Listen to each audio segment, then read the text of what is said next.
Anybody that grows up as a child wants to see the Amazon. I mean, it's this giant piece of water that's just got endless opportunities. And then if you add that and you're fishing for this thing that grows to like the size of a farm animal, up to 400 pounds, I mean, that's just a recipe for something to be spectacular. A lot of times people come to say, oh, I have been to the Amazon, I know the place.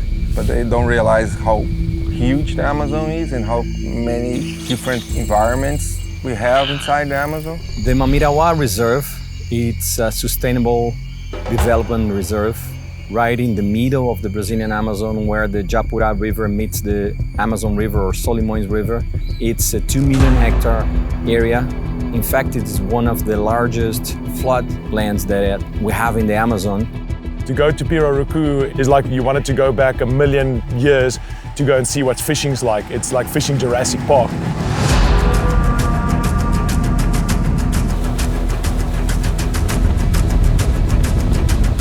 This area gets flooded by 6 months of the year, and then when the water drops in mid-July, all the massive schools of Arapaima starts to enter the reserve, the marsh, to feed and spawn.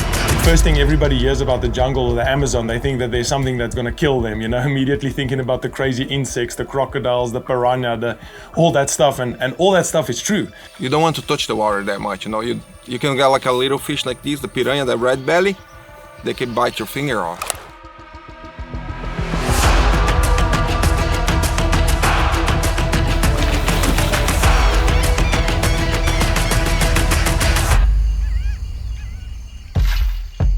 The Arapaima can take up to 70% of the oxygen they need from the air, not from the water.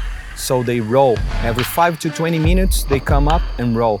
And that's where we find the best spots to catch them. We see lots of fish rolling, and you know that's the place to throw your fly. Only reason the Arapaima come up is because they don't have a middle finger. That's the only reason they do that. Nothing can describe the take and the fight of a 2-meter Arapaima.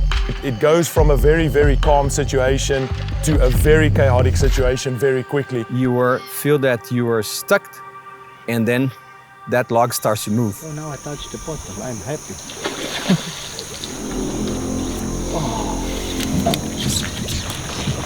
Touch a bottle of fish. That's not the bottom.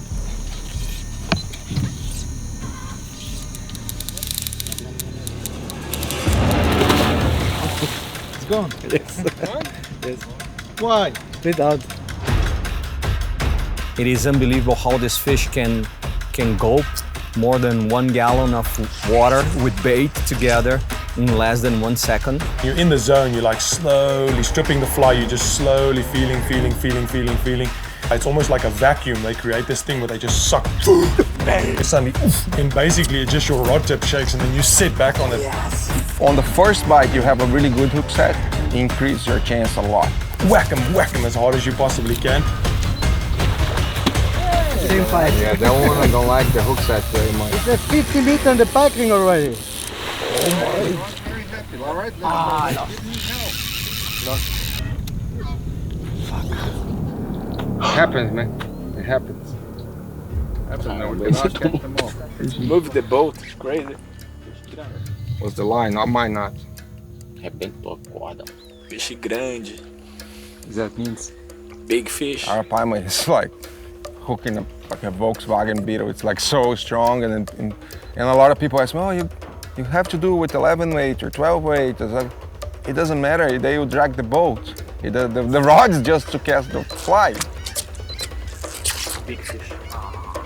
Keep stripping. I mean, it's definitely not easy fishing. You're going to go through some emotional, you're going to go through some highs, and you're going to go through some lows. But if you do what the guides say, and as they say, shut up and fish, you just keep fishing and put your head down and keep going. At the end of the day, the juice is worth the squeeze. It's a very rewarding feeling catching one of those giants.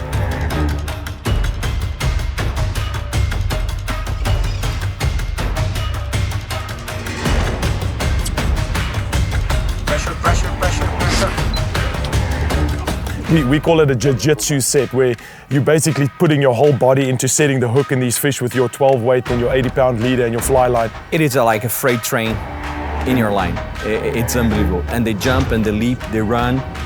Sometimes they play dirty, go to the log structure. The scariest thing is when they start shaking their heads and you know it's a big fish and your rod just like bounces as the head just sort of moves around, and then they come up and they jump, and it's like your heart just skips a beat. It's just suddenly this giant thing coming in the air with its mouth open and shaking its head and coming down again. The unique thing is that the guys have figured out a way to land them pretty quickly, because I think if you fight them from the boat, it can take a very long time. Try our best to make sure the clients is not like close to the head of the fish and stuff. And that's one of the reasons that we don't land the fish next to the boat, because if he shakes the head and gets your hand between the head and the side of the boat, it's bye-bye fingers, you know, you're gonna break everything. It's like, the head is like a hammer. And once you get it close to the beach, that's 50% done. You can't rest and be happy and relaxed and high-five everybody.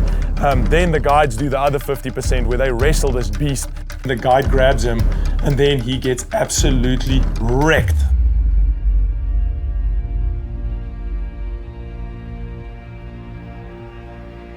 Wolves hiding nearby, whispering do or die around me. Not one single cry can save this soul of mine from drowning. Dripping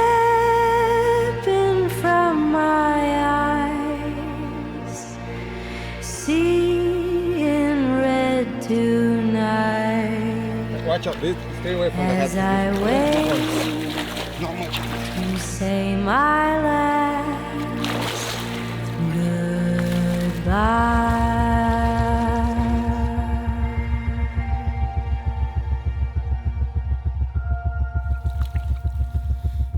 Hey, come. 220. 220. Not bad.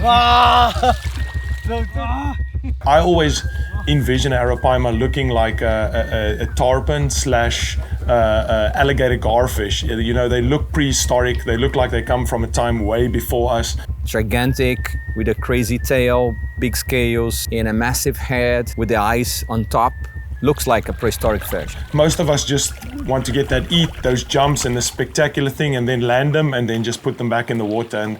And for that makes them the perfect species to fish for in the jungle.